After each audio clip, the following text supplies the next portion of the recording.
എന്താ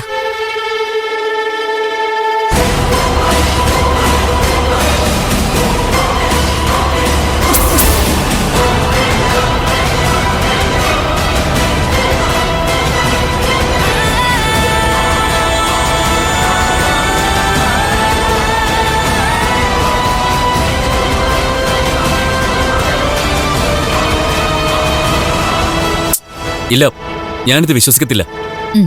നിരഞ്ജൻ ഡോക്ടർ ഒരിക്കലും ഇങ്ങനെ ചെയ്യൊന്നുമില്ല. ഇതിലെന്തോ ചതിയുണ്ട്. എന്ത് ചതി? ഒരു ചതിയില്ല.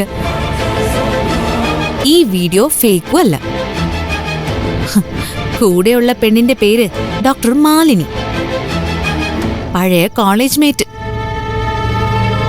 വർഷങ്ങൾക്ക് ശേഷം കണ്ടു, പരിചയം പുതുക്കി. ആ ബന്ധം ഇവിടെ വരെ എത്തി.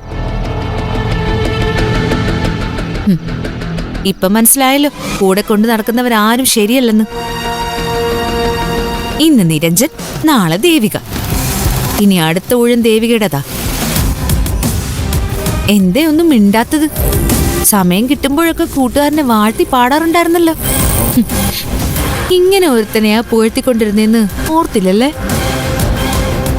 ഇതൊരു തുടക്കമാ സിദ്ധുവേട്ട. വലിയവരെന്ന് സിദ്ധുവേട്ടൻ കരുതുന്നവരെല്ലാം വേറും കരിങ്കല്ലുകളായിരുന്നു എന്ന് അധികം വൈകാതെ സിദ്ധുവേട്ടന് മനസ്സിലാവും.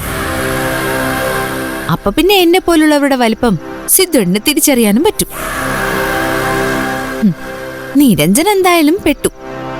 ഇനി ഈ നാണക്കേടിന്ന് രക്ഷപ്പെടാൻ എങ്ങനെയൊക്കെ ശ്രമിച്ചാലും സാധിക്കില്ല.